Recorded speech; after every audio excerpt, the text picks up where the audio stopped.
Géopolis Télévision, dans les profondeurs de l'économie africaine. Tout de suite,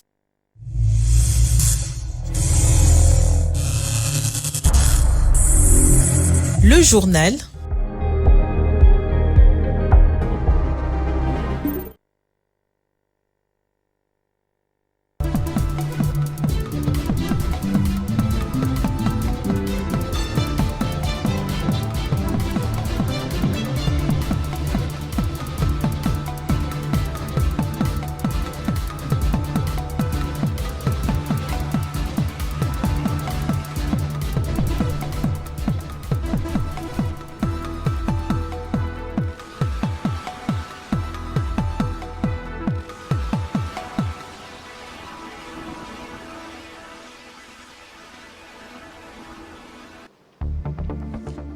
Au sommaire, la paix est possible. C'est la déclaration de Vital Kamerhe, élu président de l'Assemblée nationale. Il pointe du doigt les agresseurs de la République démocratique du Congo. Et un jour après l'installation du bureau définitif de l'Assemblée nationale, les Kinois s'expriment et parlent de leurs attentes vis-à-vis de Vital Kamerhe. Les détails dans ce journal.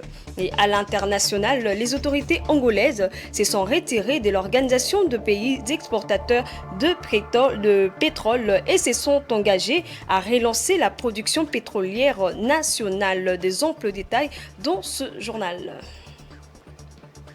Très heureuse de vous retrouver pour une nouvelle édition. Madame, Monsieur, bonsoir et bienvenue dans ce journal. Je l'ai annoncé au sommaire de ce journal. La paix est possible. C'est la déclaration de Vital Kamerhe, le président de l'UNC, a été élu speaker de l'Assemblée nationale mercredi tard dans la soirée. Il dénonce à haute voix l'agression dont la RDC est victime. Fait nouveau, il indexe aussi l'Ouganda comme pays agresseur. L'armée ougandaise, pourtant en opération conjointe avec les FARDC dans la traque contre les terroristes d'ADF dans le Nord Kivu et dans la province de l'Ituri. Je vous propose de suivre Vital Kamerhe lors de sa première prise de parole. Je voudrais évoquer ici les questions de la diplomatie parlementaire. Les honorables députés devront s'impliquer non seulement dans les questions de coopération régionale et internationale, mais également des questions qui concernent le retour de la paix à l'est de notre pays.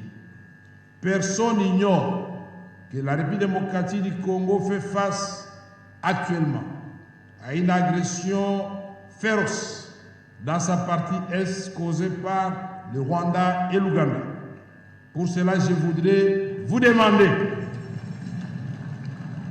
de bien vouloir vous lever pour observer une minute de silence en mémoire de tous les morts à l'est du pays, et spécialement ceux qui ont été touchés par les obus lancés par le M23 dans le cas de déplacés civils à Mugunga dans les encablures de Goma.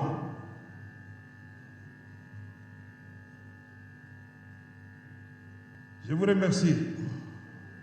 Honorables députés et chers collègues, la paix est possible. Pour le gouvernement congolais, la recherche de la paix ne souffre d'aucun doute. La guerre nous est imposée.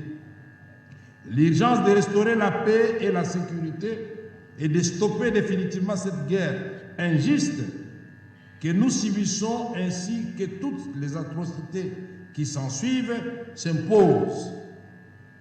Plus elle dure, plus elle cause des dégâts humains et matériels chez nous. N'oublions pas que la guerre se déroule sur le territoire congolais. Honorables députés et chers collègues, les points inscrits à l'ordre du jour aujourd'hui étant épuisés, comme l'a si bien dit le président du bureau provisoire, l'honorable Mbosso, les matières ayant été bien fixées dans la Constitution, et aujourd'hui, le point de chute, c'était l'installation. La séance est donc levée tout en vous souhaitant bonne fête pour ceux qui vont fêter, mais moi je voudrais vous souhaiter une bonne méditation car la responsabilité qui est la nôtre est énorme. La séance est levée. Sans surprise, le leader de l'Union pour la nation congolaise a été porté par ses pairs ce 22 mai au perchoir de l'Assemblée nationale, 4 jours seulement après l'attaque à l'arme automatique de son domicile par deux hommes armés aux motivations non encore élucidées jusque-là. Kamere a obtenu 371 voix sur 407 suffrages exprimés lors d'une élection dont le scénario semblait d'avance être écrit. Présent sur la scène politique RDC congolaise depuis plus d'une décennie, qui est vraiment cet homme à la fois adulé et détesté. Suivez ce commentaire de Don Mat. Du haut de ses 65 ans, ce natif de Bukavu dans la province du Sud Kivu et économiste de formation est porteur d'une thèse en linguistique de l'Université hellénique américaine d'Athènes. Vital Kamerhe est avant tout un habitué des cabinets politiques et sa plus haute fonction dans ces domaines est la fonction de directeur des cabinets de Félix-Antoine Tshisekedi. Ces derniers, une fois ayant prêté serment comme président de la RDC, les nomment le jour suivant, soit le 25 janvier 2019, pour chapeauter son cabinet. Il occupera ces postes jusqu'à mai 2021. Cette expérience est sans doute pour rappeler ses débuts politiques marqués par le passage dans plusieurs cabinets ministériels, dont ceux de Léon Kiengo et du général Denis Kalou-Menumbi, avant d'être nommé commissaire général adjoint du gouvernement AFDEL, chargé des relations avec la MONUC, et plus tard titulaire en tant que commissaire général du gouvernement chargé du suivi du processus de paix dans la région des Grands Lacs. Au-delà de travailler dans les cabinets ou d'en chapeauter la coordination, Kamerhe a été ministre national à 2 reprises, ministre de la Presse et de l'Information en 2003 et plus récemment vice-premier ministre en charge de l'économie. Mais c'est dans sa casquette de directeur des campagnes qu'il a davantage façonné son mythe. En 2006, il conduit Joseph Kabila à la victoire finale au terme d'une élection présidentielle à 2 tours, amplement disputée dont le dernier round opposait l'ancien chef de l'État à Jean-Pierre Bemba. Kamerhe réédite l'exploit avec Félix-Antoine Tshisekedi en 2019. Les tandems arrachent la magistrature suprême de mettre du pouvoir en place. De quoi faire bénéficier à Kamerhe du surnom « coach » en référence au célèbre entraîneur des Renault Ibenge que le public adulé. À côté de ces surnoms, il emporte un autre, moins flatteur, Caméréon, que lui collent ses détracteurs qui les dépeignent comme celui qui change tout le temps au gré du vent et de ses intérêts. C'est là dès sa brouille avec Joseph Kabila en 2009. À la tête de l'Assemblée nationale, il proteste haut et fort contre la présence des troupes rwandaises dans la province du Nord Kivu. Il tombe en disgrâce face à Joseph Kabila qui avait approuvé la mission venue de Kigali. Il démissionne de son poste, rejoint l'opposition et fonde en décembre 2010 son parti, l'Union pour la nation congolaise, UNC en sigle, au nom duquel il se présente en 2011 aux élections présidentielles. Une action de plus de traîtrise pour certains politiciens qui ont vu en cela une stratégie pour émietter le voix de l'opposition face à un Kabila qui a ramené les élections à un tour. Malgré ses suspicions, Kamerhe réussit dans la plupart des cas à redorer son blason. Ce fut aussi le cas lorsque tout directeur des cabinets du chef de l'État qu'il était, il comparait le 11 mai 2020 devant les tribunaux accusé de détournement des fonds du programme de 100 jours du chef de l'État, Félix Tshisekedi. Il est condamné à 20 ans de prison. La peine est réduite à 13 ans. Finalement, le champion de l'UNC sera acquitté en 2022. La question qui se pose à l'heure actuelle est celle de savoir si cet homme serait un dauphin éternel. Il affirmait il y a un temps dans les colonnes de Jeune Afrique avoir reçu, sans d'ailleurs trop y croire, la promesse de succéder à Joseph Kabila alors qu'il travaillait à la réélection de celui-ci. Les deux ont fini par rompre de la plus mauvaise des manières. Avec la création des Cap pour le changement, il était prévu qu'il se présente comme candidat président après le premier mandat de son allié Félix Tshisekedi. Mais l'homme s'est vu contraint de prendre son mal en patience et d'attendre peut-être 2028. Restons dans le même chapitre et parlons à présent des réactions de Kinois un jour après l'installation du bureau définitif de l'Assemblée nationale où Vital Kamerhe est élu président. Les Kinois ne sont pas restés indifférents. Quant à ceux, ils ont invité ces nouveaux parlements au respect de la Constitution et aussi à militer pour instaurer la paix à l'est de la République démocratique du Congo. Patience Lokeke et Giscard Tamba pour les détails. Des nombreux Kinois rencontrés ce jeudi 23 mai dans les rues de Kinshasa saluent le retour au perchoir de l'Assemblée nationale de Vital Kamerhe 15 ans après. Pour certains d'entre eux, ils estiment qu'avec cet homme, l'Assemblée pourrait véritablement jouer son rôle de contre-pouvoir.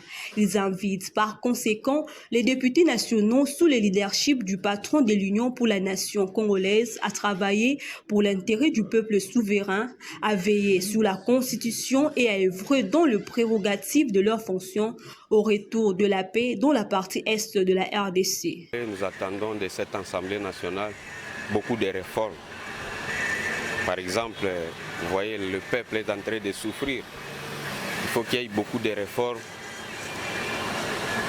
qui font assez que le peuple puisse se retrouver. L'Assemblée nationale, c'est une institution après le président de la République. Alors, comme mon ami M. Vital Kamerhe, nous avons confiance. Nous attendons de cette Assemblée le respect de la Constitution. Cette Assemblée qui réunit les élus du peuple qui nous représentent doivent respecter, ces élus-là doivent respecter la Constitution. Parce que cette maison-là s'appelle Maison du peuple, c'est notre maison. C'est nous qui les mandatons. Alors, ils doivent respecter la Constitution. Ça, c'est la première attente. Deuxièmement, ils doivent militer, ces députés-là, ils doivent militer pour les souverains primaires, qui est la population en souffrance. Longtemps courbée dans la souffrance. Nous avons des intellectuels dans ces pays, des docteurs. Mais qu'est-ce qu'ils font là? Les bruits qui sortent de là, ça nous énerve. Nous les observons, ils ont la chance. Vraiment, nous attendons la paix d'abord. Selon la devise de notre pays, il y a la justice, la paix, le travail. Ces trois éléments doivent être mis en application. Quand il y a la justice, il y aura la paix. Et lorsqu'il y aura la paix, il y aura du travail.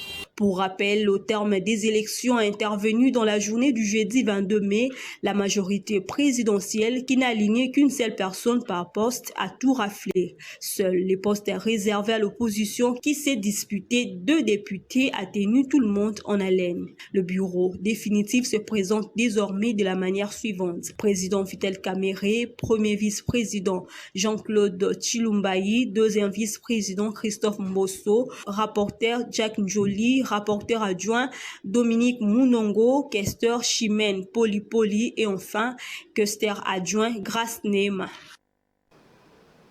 Une brève dans ce journal. 4 jours après le coup d'État manqué, les États-Unis d'Amérique offrent leur soutien afin d'aider la République démocratique du Congo à mener son enquête sur cette attaque. C'est le secrétaire d'État Anthony Blinken qui a fait part de la disponibilité de son pays à prêter main forte à la RDC. Blinken l'a déclaré au cours d'un échange téléphonique avec le président Félix Tshisekedi mercredi. Les 2 personnalités ont discuté également de la crise dans l'est de la RDC et de la nécessité de prendre de mesures supplémentaires pour rétablir la paix et la stabilité, notamment en soutenant les processus de Luanda. Encore une brève dans ce journal au cours d'une cérémonie organisée c'est jeudi à la Cité de l'Union africaine. Le président de la République, Félix Antoine Tshisekedi Tshilombo, a reçu les lettres de créance des ambassadeurs de la Hongrie, du Danemark et du Pakistan, tous non résidents à Kinshasa. Le premier, M. Zlot Mészáros, est un diplomate hongrois avec résidence à Nairobi, au Kenya, où il représente également son pays depuis le 2 décembre 2020. De son côté, Madame Signe Widing Alberg, ambassadrice du Danemark et résidente à Kampala en Ouganda, et Mohad Basser est ambassadeur du Pakistan. Il réside à Harare au Zimbabwe et est également accrédité auprès de l'Angola, de la Zambie et du Malawi. Le maire de Bunia, le commissaire supérieur principal Bouikola Bosco, a réceptionné 8 km de la voirie urbaine asphaltée. C'était lors d'une cérémonie organisée le mercredi 22 mai 2024 au pont Tonglé. Un sentiment de satisfaction pour la population de Bunia durant cette période de l'état de siège. Suivez. C'est parti pour la remise provisoire des artères asphaltées au gouvernement provincial concernant le contrat de 8 km de la voirie urbaine exécuté sur une durée de 24 mois, explique le chargé d'administration de l'entreprise Mont-Gabaon. Il y a le premier axe, c'est l'axe sur lequel on se retrouve, donc EPO Mairie, en passant par le pont Tonglé, que vous pouvez voir là, qui a été complètement refait. Il y a l'avenue Mbounia, donc parquet rond-point 0. Il y a le boulevard Hoho, il y a Anténé Sayo, donc il y a boucle exécutive au niveau de l'aéroport. Ce sont là les principaux axes. Cependant, l'Office de voirie et drainage note quelques imperfections à corriger avant la réception définitive de ces ouvrages. Les travaux qui restent, il n'y en a pas beaucoup. D'ailleurs, la réglementation n'accepte pas plus de 15% d'anormalies. Alors, l'entreprise ici a moins, même de 10%. Il y a vers la mairie, nous avons cité, il y a une partie, parce qu'on avait travaillé une traversée avec retard. L'entreprise va revenir avec les enrobés. Pour le moment, les machines étaient occupées. Alors il y a vers haut là-bas des endroits où on doit construire des murs de soutènement pour éviter que les maisons de voies de riverains être dans des problèmes. Donc ce sont de petits travaux comme ça que l'entreprise devrait achever. Pour le maire de Bunia, le commissaire supérieur principal Bouikola Bosco, c'est un sentiment de satisfaction de voir Bunia revêtu d'une nouvelle robe durant cette période de l'état de siège sur la gouvernance du lieutenant Luboya Johnny. Notre impression est l'impression de la satisfaction parce que quand nous sommes venus ici, la ville de Bunia n'était pas, ne fait même pas 1 km d'asphaltage. Et aujourd'hui, nous sommes en train de recevoir les 8 km d'asphaltage, c'est-à-dire que c'est déjà une impression de satisfaction. Les premiers bénéficiaires, c'est la population. Alors que nous devons nous approprier pour ces ouvrages, nous devons gérer ça en bon père de famille. Notons que la société Mont-Gabaon a déjà asphalté plus de 20 km de la voirie urbaine durant l'état de siège, laissant ainsi une empreinte indélébile marquée par le développement dont les touristes se souviendront toujours.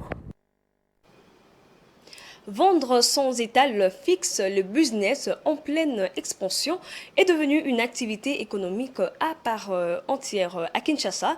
Ils sont plusieurs ceux qui pratiquent ce commerce qui a l'avantage de ne pas être assujettis à des taxes particulières. Géopolice Télévision est allé à la rencontre de Vincent Yamba, un vendeur ambulant qui traverse 2 communes et parcourt des kilomètres à la recherche de clients au profil différent. C'est un reportage de Francine Moukeba et Aîné Kabamba. C'est une forme de faire le commerce où les vendeurs et les acheteurs se croisent au hasard. En réalité, c'est le vendeur qui va à la recherche des clients, une forme moderne de faire du business. Vincent Yamba est vendeur ambulant, explique les rudiments de son métier. Normalement, à 4 heures, après,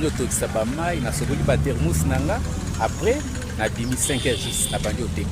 Ba risque na biso ko simba termus mabe pasuki e cafetière ko beba moyo tokisa mai ezate bon les ba risque za na ngosuka moyo ko bima boye vente vraiment ba tous ba komo mela ba ji wana ba difficulté tozo vraiment surtout moyo. Du haut de son expérience, Vincent Yamba invite les Congolais à se donner au travail, même celui de vendre sans étal fixe. Bon, ko vanda pambeza mabe nazo pesa baninga via lelo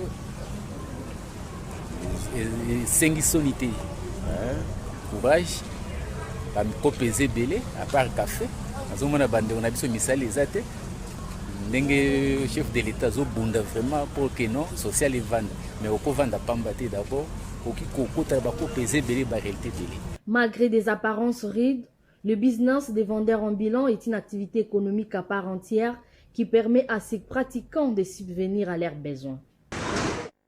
Selon l'Organisation mondiale de la santé, de nouvelles données montrent que les épidémies mondiales de VIH, d'hépatite virale et d'infections sexuellement transmissibles, les IST, continuent de poser d'importants défis de santé publique, causant 2,5 millions de décès chaque année dans des régions américaines et africaines. Les États membres de l'OMS ont fixé un objectif ambitieux consistant à réduire de 10 fois le nombre annuel d'infections par la syphilis chez les adultes d'ici 2030. Suivez. L'Organisation mondiale de la santé, OMS, affirme dans un nouveau rapport publié récemment que les épidémies mondiales de VIH, d'hépatite virale et d'infections sexuellement transmissibles IST continuent de poser d'importants défis de santé publique causant 2,5 millions de décès chaque année. Les nouvelles données montrent que les IST augmentent dans de nombreuses régions. En 2022, les États membres de l'OMS ont fixé un objectif ambitieux consistant à réduire de 10 fois le nombre annuel d'infections par la syphilis chez les adultes d'ici 2030, le faisant passer de 7,1 millions à 0,71 millions. Pourtant, les nouveaux cas de syphilis chez les personnes âgées de 15 à 49 ans ont augmenté de plus d'1 million en 2022 pour atteindre 8 millions. Les augmentations les plus élevées ont eu lieu dans la région des Amériques et dans la région africaine, dit le rapport. En République démocratique du Congo, les décès par syphilis ont atteint 3,751 ou 0,7% de décès totaux et le taux de mortalité est de 1,79 par 100 000 populations selon les données de l'OMS publiées dans un communiqué rendu public. L'incidence croissante de la syphilis suscite des vives inquiétudes. Heureusement, de progrès importants ont été réalisés sur plusieurs autres fronts, notamment en accélérant l'accès aux produits de santé essentiels, notamment au diagnostic et au traitement. Nous disposons des outils nécessaires pour mettre fin à ces épidémies qui menacent la santé publique d'ici 2030. Mais nous devons désormais veiller à ce que, dans le contexte d'un monde de plus en plus complexe, le pays fasse tout ce qui est en leur pouvoir pour atteindre les objectifs ambitieux qui se sont fixés, a déclaré le directeur général de l'OMS, le Dr Tedros Adhanom. L'information, c'est aussi au-delà de nos frontières. Madame, Monsieur, place à la page internationale.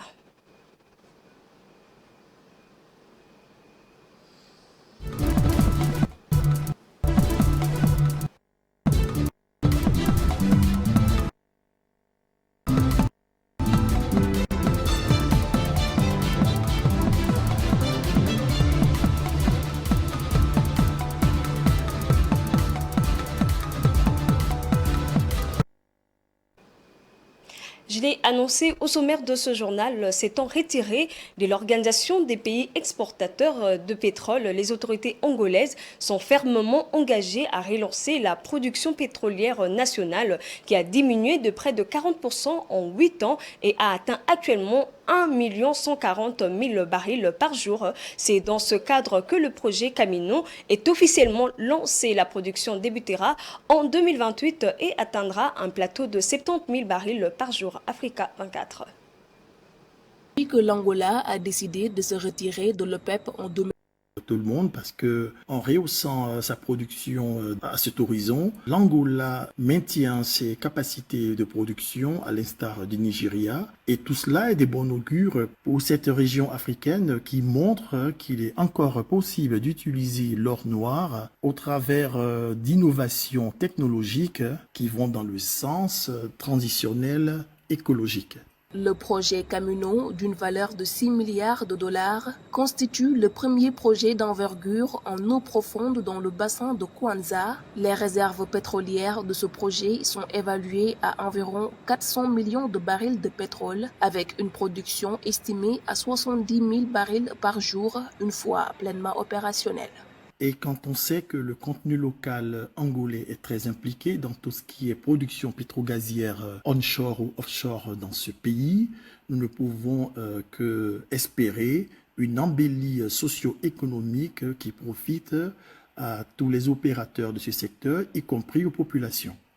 Le bloc 20 contenant les champs pétroliers de Camilla et Golfinho, situés à 100 km au large des côtes angolaises, à une profondeur d'eau de 1700 mètres, sera exploité par Total Energy en tant qu'opérateur, 40%, avec la participation de l'entreprise énergique Petronas, 40%, et la compagnie pétrolière nationale angolaise Sonangol, 20%. Le Kenya a enregistré une croissance de 5,6% de son produit intérieur brut réel en 2023 contre 4,9% en 2022 selon les données du Bureau national de statistiques rendues publiques le 20 mai 2024. Les secteurs de l'agriculture, de la pêche, de la foresterie, du transport, entre autres, ont représenté leurs principaux catalyseurs de l'activité économique dans le pays en 2023. Africa 24. Le Kenya a enregistré une croissance de son produit intérieur brut réel à 5,6% en 2023 contre 4,9% en 2022, selon un rapport du Bureau national des statistiques du Kenya publié le 20 mai 2024. Cette embellie a été portée par les secteurs de l'agriculture, de la pêche et de la foresterie, qui ont connu la croissance la plus rapide à 19,8% en 2023, suivi du secteur financier et des assurances à 16,6%, de l'immobilier à 13,3% et du transport et du stockage à 10,6%, indique le rapport. Le Kenya s'est endetté ces dernières années et tout le monde s'en est moqué en disant qu'ils étaient surendettés. On s'aperçoit justement qu'ils ont amélioré la compétitivité du pays et aujourd'hui, le secteur primaire, en l'occurrence l'agriculture, la pêche et l'élevage, deviennent des véritables moteurs de l'économie. Et vous savez, lorsque l'économie primaire marche, l'économie secondaire et tertiaire marche encore mieux. Et je pense que c'est une excellente chose que le Kenya s'investisse de manière tout à fait rentable dans l'agriculture et dans l'économie primaire. En 2023, les exportations du Kenya ont progressé de 15,4% pour atteindre 1000 milliards de shillings contre 873,1 milliards de shillings en 2022, tandis que les importations ont augmenté de 4,9% pour s'établir à 2600 milliards de shillings en 2023 contre 2500 milliards de shillings en 2022.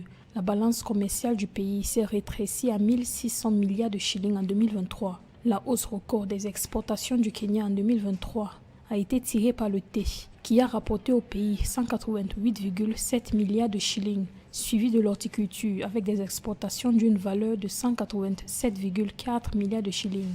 L'Ouganda et le Pakistan ont été les principales destinations des exportations du Kenya au cours de la période sous revue. Ce qui est en train d'arriver au Kenya est un modèle qui devrait être en mesure d'inspirer beaucoup de pays africains, dans la mesure où l'économie réelle et pas la spéculation devrait être au devant de la transformation d'économie d'un pays. Et les investissements qui ont été faits dans le secteur des infrastructures doivent trouver la justification dans l'augmentation de la production locale pour être en mesure d'adresser des questions d'exportation. Par ailleurs, les données du Bureau national des statistiques du Kenya indiquent que près de 850 000 nouveaux emplois ont été créés dans le pays en 2023. L'objectif du gouvernement est de créer 4 millions d'emplois pour les jeunes Kenyans. Une autre façon de vous informer, c'est avec des différents journaux parus dans la ville de Kinshasa. C'est jeudi 23 mai 2024, place à la revue de presse.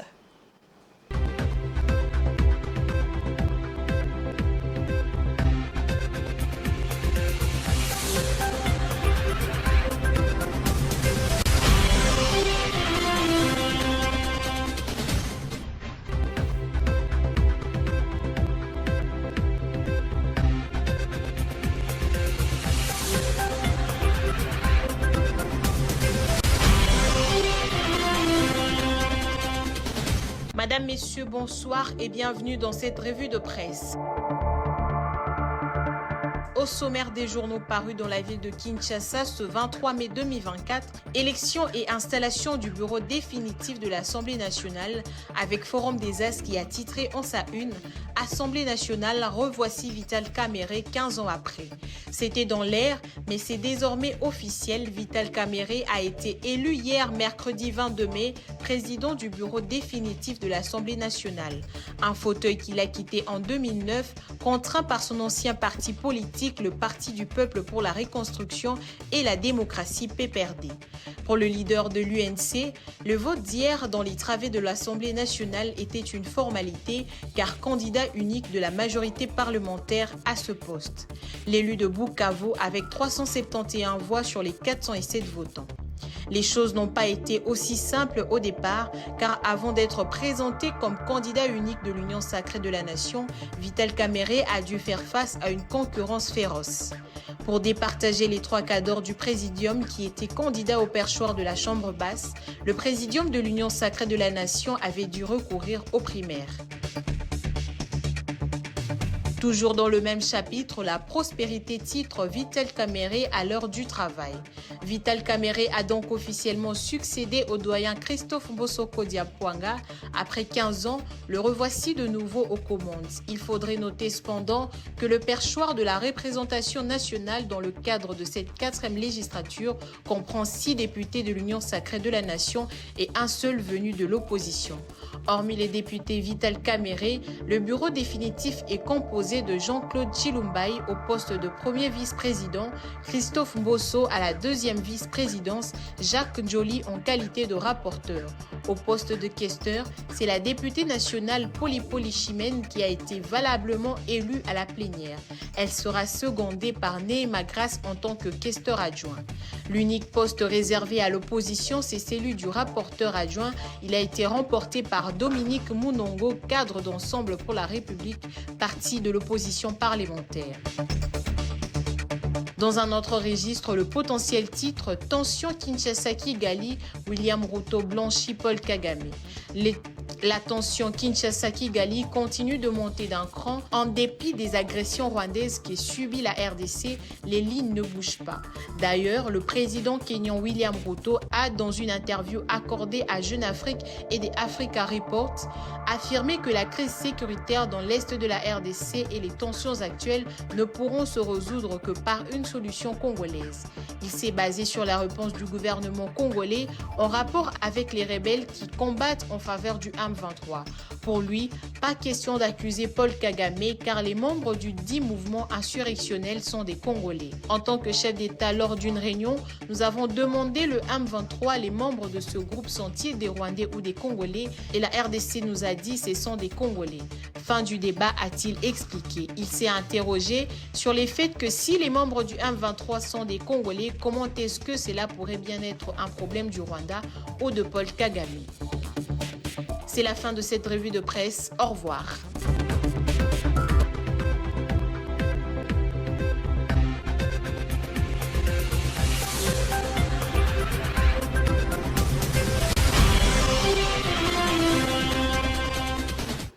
C'est la fin de ce journal, mais avant de vous quitter, voici le rappel de titres.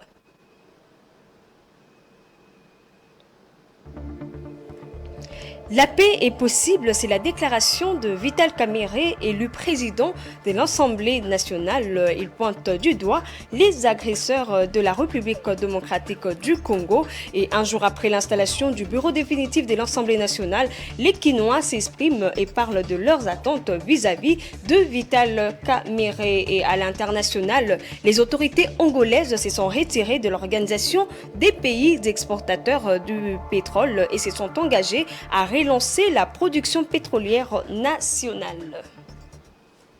Madame, Monsieur, ce journal est complètement fini. Merci de l'avoir suivi et bonne suite de programmes sur votre chaîne Géopolis Télévision. Portez-vous bien.